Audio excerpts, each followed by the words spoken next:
Fatkeqësisht sot janë në skenë. Dhe njërin nga ta që ka qenë për bashkëpunëtori më i afërt, sot është kryekëshilltari për negociata, për këtë 4 orë që shkaktoi marrëveshja e shkurtit 23 dhe ajo aneksi i orit, ka qenë, është sot kryekëshilltar për këtë tema të negociatave. Është ideatori i Republikës së Re, e. Pra, lëvizja e Kurtit, që nga lufta dhe mohimi i saj, që nga rambujeja dhe paragjykimi i saj dhe vetë shëbeave, që nga bavarzia dhe cilësimi tradhti, që nga denigrimi institucioneve, mungesa patriotizmit kushtetues, fyrja ndaj forcës, se s'do t'jetë kur forcë, i keni aktuale, tani për shkak të fushatës po janë nxjerrin njëri tjetrit, këto të ruajtura, të regjistruara me zë. E deri në ditët e sotme, te acarimi i raporteve me Bashkimin Evropian dhe futja Kosovës në masa sankcionuese, deri tek acarimi i raporteve me Shtetet e Bashkuara të Amerikës dhe tani një akumulim i këtij presioni, domethënë që ka pasur SBA në raport me këtë kryeministër, fatmirësisht e ka theksuar se ka të bëjë me qeverinë dhe me kryeministrin, jo me popullin e Kosovës, dhe kjo është mrekullia në këtë fatkeqësi. Ka degeneruar në vendosjen e Kosovës në sankcione të Shteteve të Bashkuara të Amerikës. Tani, e thojnë në mënyrë eksplicite, për shkak të sjelljeve antishtetrore të Kurtit, pengesë në implementimin e gjeostrategjisë dhe politikave të përbashkëta që kemë me Amerikën për rajonin. Dhe kjo përfshin, domethënë, këta e kanë dertin a ka pas një traktat të nënshkruar. Nuk ka traktat nënshkruar. Por ka një dialog që ka filluar Amerika jo sot, dhe as nuk ka negociuar Albin Kurti sot. Ky dialog ekziston që mund ta them lirshëm diku në vitin 2011-12. Por saktësisht kur ky ka filluar të jap efektet, i keni edhe deklaratat e qeverisë Kosovës, është deklaratë zyrtare, ta mund të flasin në media, edhe mund ta përdorin mediat për të prodhuar debate sa të duan. Por e kemi deklaratën e vetë qeverisë Kosovës, zyrtare, që e konfirmon këtë fillim. Unë për javë jep edhe vetëm një element të vogël, para 1 muaj e gjysmë ndoshta ka më tepër, vetë këta u mburrën në televizionet tona, atëherë kur ky veç ishte në fokusin e kritikave të State Departmentit, dolën dhe u mburrën, ja nuk i ka raport të acaruar, e shifni se u vazhdua marrëveshja për armatosjen e FSK-s dhe mbështetjen e zhvillimit kapacitetet plota FSK-s. U mburrën në media. Dhe sot dalin e thojnë s'ka dialog strategjik. Qa pa ndejnë ta dialogun strategjik, se e përdora e ditë me sarkazm, mos mendojnë ta në i komunikim. Qartë. Dhe dikush i bje violinës për skaj, jo. Dialogu strategjik ka përfshi fushat të cilat po ndërprejnë, qojnë në falimentim ekonomik, social, kushtetues dhe politik të vendit, sepse ka përfshi sigurinë dhe mbrojtjen. Si e mendoni ju deklaratën e Kurtit që tërheqja e Serbisë nga Rusia drejt Shteteve të Bashkuara nuk është puna ime? Dëgjoj. Na kemi ndëgjuar nga qarë struktura e Kurtit, për shembull Ministrin e Mbrojtjes, të thotë, në rast se një përplasje me Serbi, ne nuk na duhet mbështetja e KFOR-it. E ka thënë Ministri Maqedonës, Ministri i Mbrojtjes. A ju duket logjike dhe normale kjo deklaratë? Apo kupton? Pra, kjo është logjika me cilën ta kanë ardhur në pushtet. Dhe unë e kam thënë dhe po përsëris. Po ja, unë jam njëri që kam marrë nga bota uniformës në politikë. Mirë po, kemi ish kryeministrin. Kur them ish kryeministrin, tani dolin në gjykimet atje në Hag edhe bashkëpunëtorin ose një personin me cilin në koordinu edhe shërbimi inteligjent amerikan, i cili si kryeministër ka marrë informacionet të dorës parë nga shërbimi inteligjent i Kosovës dhe 5 vendet e Kvindit, i cili thot, hapur në parlament çdo fjalë sa është bashkëpunëtor i Serbisë dhe me agjendë ruse. Tash, kjo deklaratë e këtij, se çështja e Amerikës a shkput Serbin nga Rusia, apo nuk është shkput, nuk është çështje imja, tregon se ky njeri e shef Kosovën, siç e kanë thënë, projekt të përkohshëm, me veprimet e tij, mbanin mend që nga heqja e letrës bardh, a ju kujtohet se shqiptarët e Kosovës dhe serb për të kaluar në Merdar dhe në topikat kufitare me Serbin, e kanë pas detyrim që krahas të njoftimit ta kenë edhe një letër të bardhë. Në letrën e bardhë është vendos vula e vendkalimit kufitar, për të ditë vendi dhe koha, kur hyrën në shtet dhe kur dole. Dhe pse ka ndodhur letra bardhë, sepse Serbia nuk e njeh pavarësinë dhe nuk ta pranon pasaportën. Ky me ardhjen e tij në pushtet, puna e parë në ato kriza që i shkaktoi në vitin 20 dhe 21 në veçanti, çoi në heqjen e kësaj letrës bardhë. Dhe erdhi tek marrëveshja plani franko-gjerman, me pikën 7 vetë menaxhimin, dhe një marrëveshje që e bëri në Ohër, të cilën ne po munduam t'i bëjmë overlap, të mos e themi ndonjëherë. Po këtu fshehet synimi i këtij dhe agenda anti-Kosovë që ky e ushqen dhe implementon Kosovë. U mor vesh, u dakordua me ndërmjetësit e Bashkimit Evropian që Kosova, që Serbia, më falni, si vend kandidat për integrim në Bashkimin Evropian, që nga viti 2012. Ti heqën detyrimet nga artikulli 35 i Bashkimit Evropian për integrim të Serbisë në BE, e që janë 3 kushte: njohja e Kosovës, ndryshimi i kushtetutës dhe normalizimi i raporteve. Normalizimin e raporteve ke edhe në pikën 10 të planit franko-gjerman. Njohja e Kosovës dhe ndryshimi i kushtetutës serbe janë hequr detyrimi për 10 vite. Ka ngelur normalizimi i raporteve që përfshin implementimin e 39 marrëveshjeve teknike ku hyn dhe asociacioni.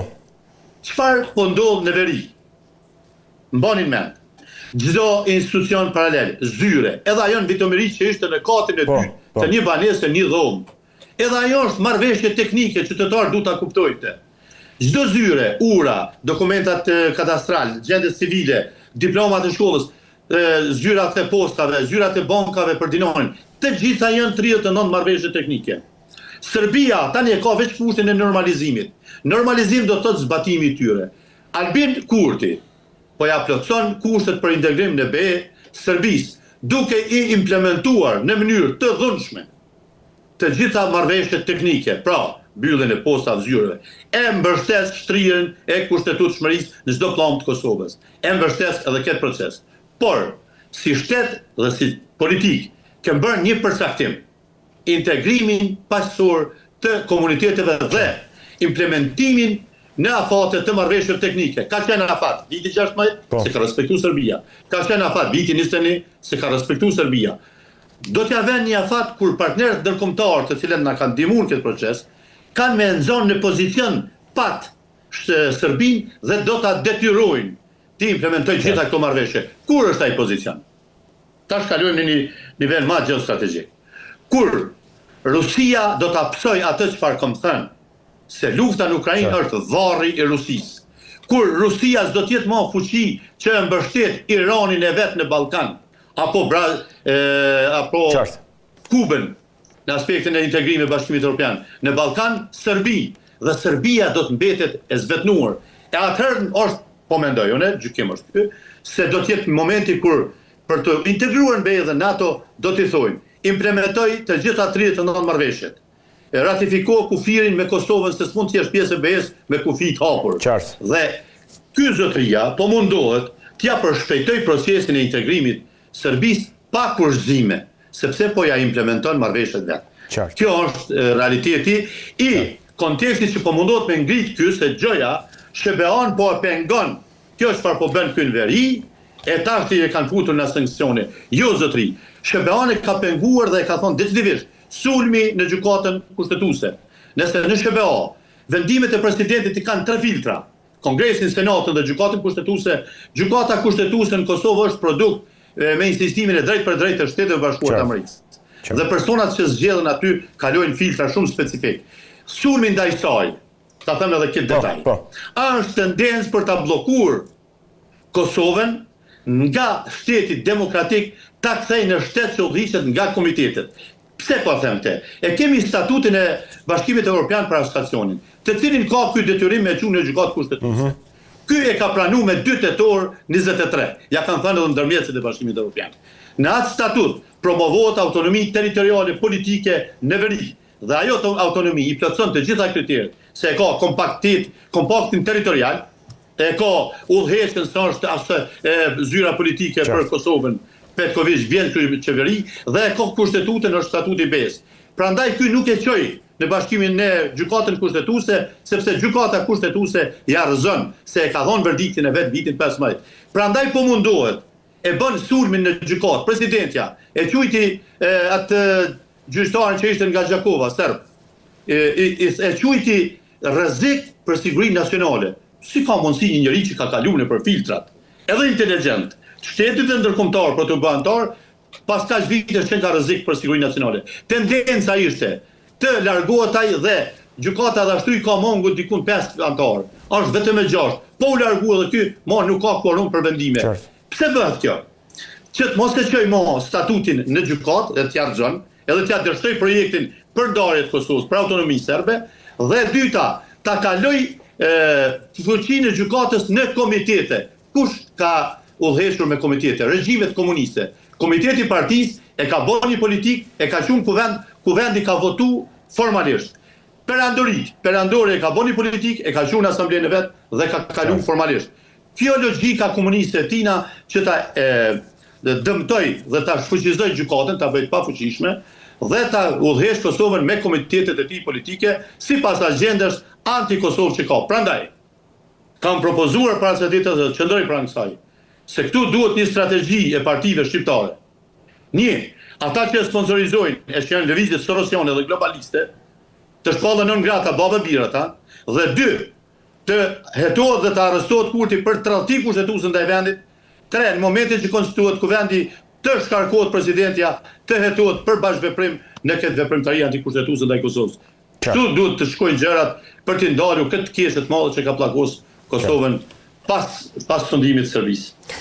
Mirë, unë dua të shkëputemi pak nga Kosova për të shkuar në fund të bisedës tonë tek plani me 20 pika për gazën po themi i diskutuar në takimin mes presidentit amerikan Donald Trump dhe kryeministrit izraelit Benjamin Netanyahu, ndërkaq duhet jemi edhe pranë skadimit të ultimatumit të dhënë ndaj Hamasit për dorëzimin e pengjeve.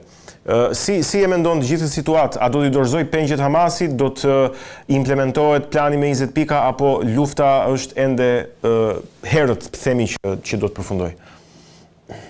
Tani qëndrimet e presidentit Trump dhe doktrina e tij në politikën e jashtme, që do të jetë bosti, por edhe në çështjet e sigurisë dhe paqes globale ka qenë shumë e qartë. Që nga thirrja e Shteteve të Bashkimit Evropian, që të shpëtojnë një herë mirë nga ajo asimetria e varësisë ekonomike në raport me Rusin, sepse e ka bërë të qartë, jo vetëm që i ka akuzuar Kinën dhe Indinë që po mbështesin makinerinë ushtarake të Rusisë, dhe kur them i ka akuzuar, se ti nuk mund të akuzon dikën që është rivali yti. Ti akuzon dikën që e ke fut në varësi. Dhe unë kam në analizën e sulmit në Irak, e kam thënë se Kina tashmë është në kolaps për shkak se ajo ka krizë energjetike. Dhe kanali Hormuzit ka qenë vija furnizuese e saj, edhe një kanal si patja me miku tash në Menberi atje, dhe ajo është varësi energjetike, ku ta sigurojë energji dhe po mundohet ta vlen nga Rusia. E ka për shkak shpëtimit vetvetes së mbështetjes ushtarake të Rusisë. 2, India ka vraput marrë përgjegjësi në misionin e SBA-ve për ta shur një herë mirë ambicien ruse në Indo-Pasor përmes lindjes mesme apo mes Iranit. Dhe tani orientimi i dytë që SBA-t, që Rusia ka pretenduar ndaj Amerikës, është mesdhëdh dhe Atlantiku. Dhe këtu Iranin e vet e ka Serbinë. Tani Amerika me kërkesën drejtuar apo ultimatumin drejtuar Shteteve të Bashkimit Evropian për të liruar nga kjo asimetri varësia, ju e dini se këta me fuqinë blerëse faktikisht po e mbajnë në jetë, po e mbajnë gjallë fuqinë ushtarake të vet Rusisë. Rusia është në kush nuk di me vlerësuar tjetër, por Rusia është në një rrugtim të cilën mendoj se presidenti Trump do t'ja bëjë edhe më gjatë. Bile në qoftë nevoja me zgjeru territorin e luftës tretë botërore, ku është krejt bota perëndimore dhe NATO kundër Rusisë, ndoshta edhe jashtë kufive të Ukrainës nëse janë të mjaftueshëm për ta vënë veprim komplet arsenalin ushtarak dhe ekonomik rus, që ta falimentojnë komplet, ekonomikisht, ushtarakisht dhe në gjithë aspektet. Dhe kjo do të ndodhë. Sot Serbia, se Rusia i ka dikun 200 miliardë shpenzime vetëm ushtarake. Ja. I ka dikun vetëm humbjet nga eksporti, nga rënja eksportit i shkojnë në 450 miliardë. I ka 1.320.000 ushtar aktiv. I ka 250.000 paramilitar. I ka 2.500.000 rekrut të rinj që duhet të rekrutojnë çdo vit për të furnizuar vijat e frontit. Pastaj ishin në çështja e rezervistëve shkon diku në 1.270.000. Krejt këto janë shpenzime, krejt kjo është kosto. Mos harrojmë se Rusia e kam thënë natën e parë sulmit kur ka ndodhur se varri i Rusisë do të jetë Ukraina. Strategjia Trump, doktrina Trump këtë do ta realizojë dhe po shtyn për mrekulli. Çështja e Izraelit, e Palestinës, e 20 pikëshit dhe ultimatumit. I lutem, unë kam pa tendenca njerë, po e thëmë vetëm një element teknik, se njerëzit po ta vënë gjithmonë parantezë thonë, si bre po flet kështu, atje po vranë fëmijë, po vranë gjithkush në botë. Është kundër vrasjes fëmijëve dhe popullatës civile.